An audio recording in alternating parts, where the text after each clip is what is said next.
Primal raise movie की शुरुआत में हम एक लड़की को देखते हैं जिसका नाम एशली होता है और आज उसका हस्बैंड 1 साल बाद जेल से छूटने वाला होता है। इसीलिए वो अपनी कार से उसे लेने के लिए वहां जा रही होती है।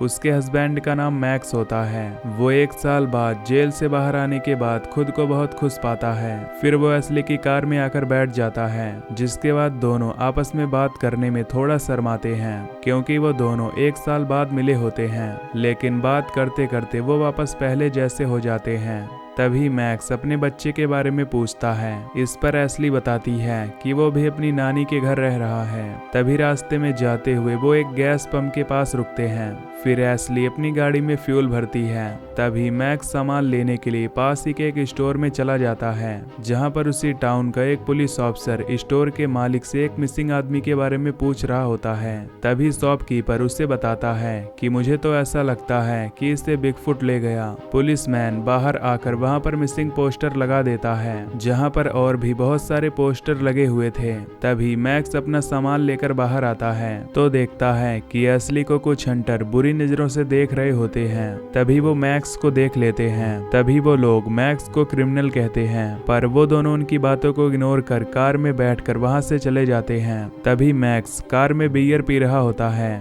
पर एशली उसे ड्रिंक करने से रोकती है। तभी एशली कहती है कि तुम अभी अभी जेल से वापस आए और तुम वापस से ड्रिंक करने लग गए। दरअसल नशे की वजह से ही मैक्स जेल गया था। एशली उसे रोकती है, जिससे उन दोनों में बहस हो जाती है। तभी एशली सामने आए एक बूढ़े आदमी को हिट कर देती है, जिसे देखने के लिए वो अपनी कार से नीचे उतरते हैं। उस आदमी को बहुत ज्यादा चोट लगी होती है और उसकी दोनों टांगे कट चुकी थीं, जिससे ये समझ जाते हैं कि ये सब उसको कार से टकराने पर नहीं हुआ होगा, जरूर ये किसी और की हरकत है। तभी वो आदमी थोड़ी देर में उन दोनों के सामने अपना दम तोड़ देता है। तभी एशली अपना फोन कार में से निकालती है और पुलिस को फोन करने लग जाती है, पर मैक्स उसे ये सब करने से मना करता है और कहता है कि मैं अभी अभी तो जेल से वापस आया हूँ, क्या तुम मुझे वापस से जेल में डलवाना चाहती हो, क्योंकि मैंने अभी अभी ड्रिंक की है। लेकिन फिर भी एशली उन्हें बता देती है कि हमारी कार का एक्सीडेंट हो चुका है और वो अपनी लोकेशन भी उन्हें भेज देती है। तभी मैक्स को जंगल में कोई दिखाई देता है, जिससे पहले कि वो उस चीज के बारे में समझ पाते तभी एक पत्थर मैक्स के सर पर आकर लग जाता है, जिससे वो फिसलता हुआ खाई में से गिरते गिरते सीधा पानी में गिर जाता है और बेहोश हो जाता है।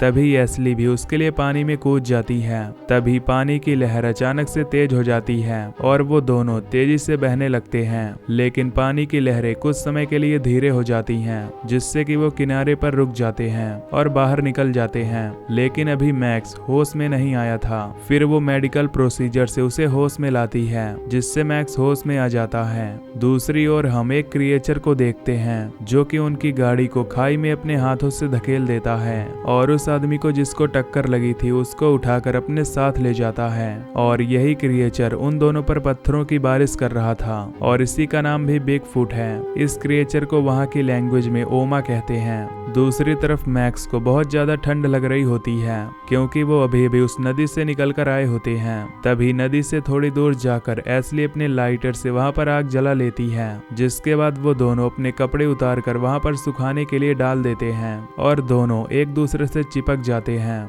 ताकि उन्हें थोड़ा गर्म महसूस हो। वो दोनों आज का दिन वहीं बिताने की सोचते हैं और बोलते हैं कि कल सुबह हम यहाँ से निकल जाएंगे जब उनकी हालत ठीक हो जाएगी। दूसरी तरफ हम देखते हैं वो पुलिस ऑफिसर वापस जा रहा होता है। तभी उसको रास्ते में एक औरत मिलती है और वो औरत वही होती है जिसका हस्बैंड मिसिंग होता है। वो उस पुलिस वाले से पूछती है कि क्या तुम्हें मेरा हस्बैंड मिला। तब पुलिस वाला उसे कहता है कि आप बिल्कुल रिलैक्स रहिए, हम पूरी कोशिश करेंगे उसे ढूंढने की। तभी वो पुलिस स्टेशन पहुंचता है।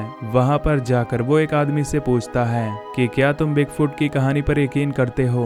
वो कहता है कि मैं ऐसी कहानियों पर यकीन नहीं करता, लेकिन हमें इस कहानी को नजरअंदाज भी नहीं करना चाहिए। तभी वहां पर एक लेडी ऑफिसर आती है और वो बताती है कि मुझे अभी अभी एक लेडी का फोन आया है, जिसमें वो कह रही थी कि हमारी कार का एक्सीडेंट हो चुका है और उसने लोकेशन भी भेजी है। इतना सुनते ही वो पुलिस ऑफिसर वहां पर पहुंच जाता है। तभी वो देखता है कि ना तो वहां पर कोई कार होती है जिसका एक्सीडेंट हुआ हो और ना ही वहां पर कोई बॉडी दिखाई देती है, क्योंकि उसे बिगफुट क्रिएचर ने खाई में धकेल दिया था। लेकिन तभी उसकी नजर खाई में जाती है, उससे कार वहां पर दिख जाती है। तभी वो अपनी टीम को उस कार को वहां से निकालने के लिए बुलाता है, लेकिन ओमा दूसरी तरफ से उसे देख रहा होता है। फिर वो उस कार को निकाल देते हैं और उसके अंदर पुलिस ऑफिसर को मैक्स और उसकी वाइफ की फोटो मिलती है, जिससे वो समझ जाते हैं कि ये कार उनकी है। दूसरी तरफ जंगल में एस्ली को सोते हुए एक सपना आता है, जिसके अंदर वो उसी आदमी को देखती है जिसका एक्सीडेंट उनकी कार से हुआ था, और वो उसे अपने पास आते हुए देखती है। लेकिन तभी वो उठ जाती है तो देखती है कि सुबह हो रही है। तभी मैक्स उसके पास आता है और कहता है कि हमने जो यहाँ अपने कपड़े सुखाए थे वो तो यहाँ है ही नहीं। तभी मैक्स उसे अपनी टी शर्ट दे देता है, जिससे पहन के वो दोनों आगे निकल जाते हैं और आपस में वादा करते हैं कि वो दोनों प्यार से रहेंगे और कभी भी नहीं लड़ेंगे।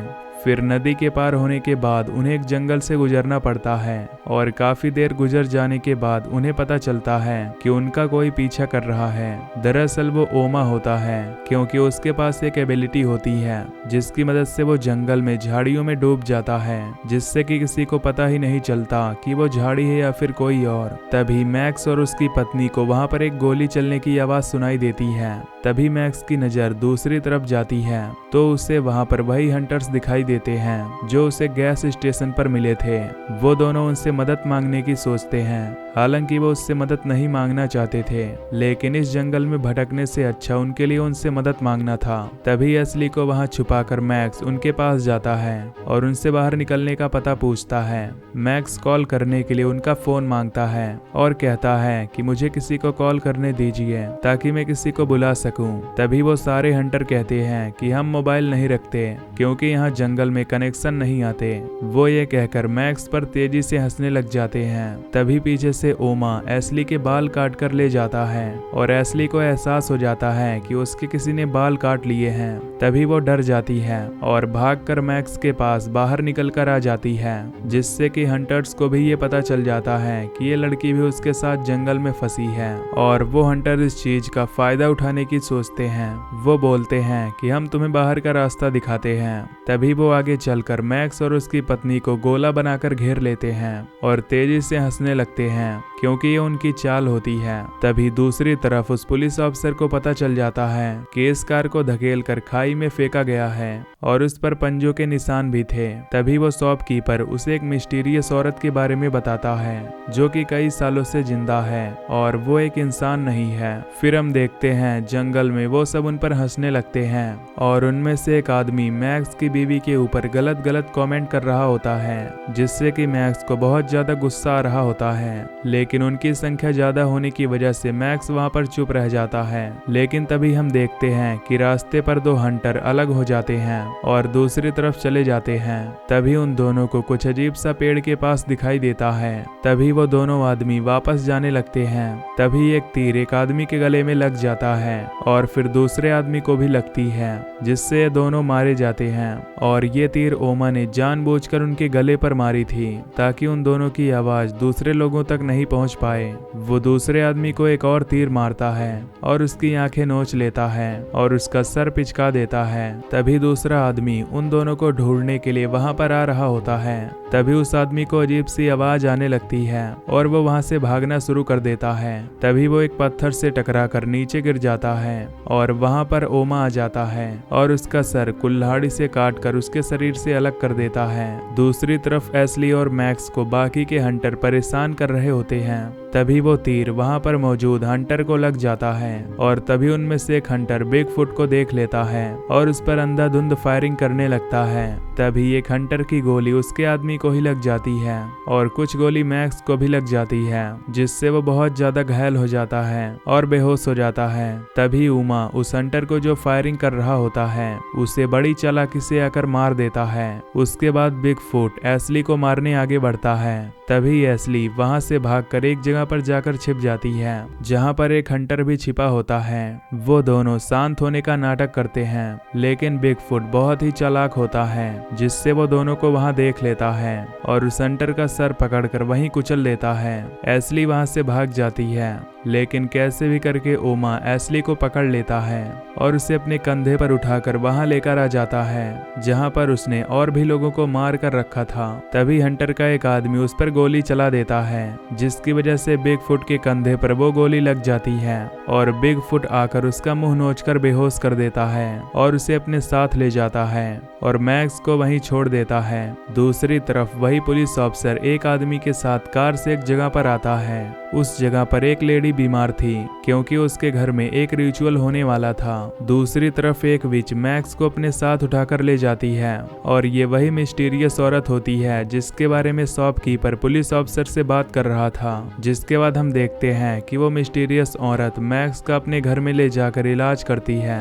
दूसरी तरफ एस्ली को भी होश आ जाता है, जहां वो अपने आप को उमा के ठिकाने पर पाती है, जिसे देखकर वो बहुत डर जाती है क्योंकि वहां पर उसकी तरह ही बहुत सारे लोग मरे हुए पड़े हुए थे। दूसरी तरफ हम उस रिचुअल में उसी पुलिसमैन को बैठते हुए देखते हैं, जहां उसे वहीं की एक ड्रिंक पीनी पड़ती है जो कि सबको पीनी पड़ती है। उसको पीने के बाद उसे वहां पर चक्कर आने लगते हैं और उसे वहां बैठे लोगों की शक्ल भी अजीब सी लगने लगती है। तभी वो लेडी उस औरत का पेट फाड़कर उसकी बीमारी को ठीक कर देती है और उसे बिल्कुल भी असर नहीं होता।